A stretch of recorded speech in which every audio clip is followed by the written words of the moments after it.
কলকাতা টিভির হাতে বিজেপির প্রস্তাবিত লোকসভা ভোটের প্রার্থী তালিকায় একগুচ্ছ চমক। নতুন মুখের পাশাপাশি রয়েছে প্রার্থী বদল।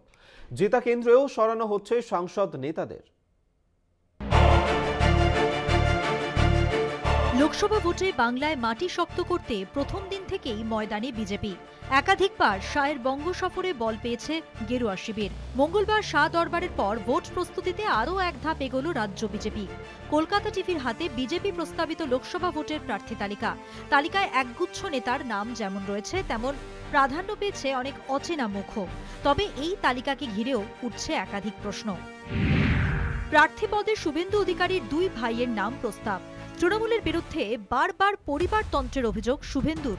পরিবারতন্ত্রের অভিযোগ তুলে তৃণমূলকে সবচেয়ে বেশি কাঠগড়ায় তুলেছেন বিরোধী দলনেতা শুভেন্দু অধিকারী। এবার খোদ সেই কাঠগড়াতেই বিরোধী দলনেতা প্রার্থী তালিকায় তমলুক ও কাঁথিতে দাঁড়াচ্ছেন শুভেন্দু অধিকারীর দুই ভাই দিব্যেন্দু অধিকারী ও সৌমেন্দু অধিকারী।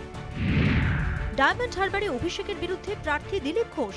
মেদিনীপুর থেকে সরালে রাজি হবেন দিলীপ। অন্যদিকে মেদিনীপুর থেকে জেতা সাংসদ দিলীপ ঘোষ। তাহলে জয়ী আসন থেকে কেন পাল্টানো হচ্ছে দিলীপ ঘোষের মতো প্রার্থীকে? রানাঘাটে জেতা আসনে 5 জনের নাম প্রস্তাব। একই অবস্থা রানাঘাটেও। বিজেপি সাংসদ জগন্নাথ সরকারের সঙ্গে আরও 4 জন প্রার্থীর নাম রয়েছে তালিকায়। কোন ছকে বদলাচ্ছে রাজ্য বিজেপির প্রার্থী তালিকা? যাদবপুরে মিঠুন চক্রবর্তীর কি চমক? বিজেপির হারা সিট যাদবপুর, সেখানে মিঠুন চক্রবর্তীকে প্রার্থী করতে চায় বিজেপি। বিগত দিনে বিজেপি থেকে দূরত্ব বজায় রাখতে দেখা গিয়েছে অভিনেতা রাজনীতিবিদকে। তবু কোন অঙ্কে মিঠুন ট্রাম্প কার্ড ব্যবহার করতে চাইছে বিজেপি? উঠছে প্রশ্ন। 2 কেন্দ্রে জয় বন্দ্যোপাধ্যায়ের নাম প্রস্তাব। অসুস্থ জয় বন্দ্যোপাধ্যায়ের নাম প্রস্তাবে বিস্মিত বিজেপির একাংশ। অন্যদিকে ঘোষণা করে রাজনীতি থেকে সরে আসা জয় বন্দ্যোপাধ্যায়কেও তালিকায় রেখেছে বঙ্গ বিজেপি, তাও আবার 2টি কেন্দ্রে।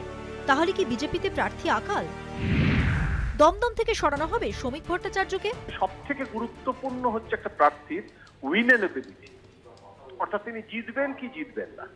এবং সেইটা পশ্চিমবঙ্গের আসনগুলো, সেটা কিন্তু অমিত শাহ ব্যক্তিগতভাবে তো জানেন না, এমন তো নয়। মমতা বন্দ্যোপাধ্যায় যেরকম পশ্চিমবঙ্গের 42টা আসন হাতের তালুর মতো চেনেন, সেটা তো অমিত শাহর পক্ষে সম্ভব নয়। কিন্তু অমিত শাহর যেটা একটা অদ্ভুত মেকানিজম আছে, সেটা হচ্ছে রাজ্যের নেতৃত্ব দিল আর সেটা সঙ্গে সঙ্গে কায় মনোবাক্যে মেনে নেওয়া হলো, এমনটা কিন্তু অমিত শাহ সে ধাঁচের লোক নন। বঙ্গ বিজেপির চেনা মুখ শ্রমিক ভট্টাচার্য। গতবার দমদমে প্রার্থী ছিলেন তিনি, তবে এবার দমদমের পরিবর্তে বসিরহাট থেকে লড়াইয়ে নামানো হচ্ছে তাঁকে। কি কারণে সরানো হচ্ছে শ্রমিককে, তা নিয়েও শুরু হয়েছে বিজেপির অন্দরে জলঘোলা। সব মিলিয়ে এই প্রার্থী তালিকা দেখে চক্ষু চড়ক গাছ রাজনৈতিক মহল সহ বিজেপির একাংশের। কলকাতা টিভি।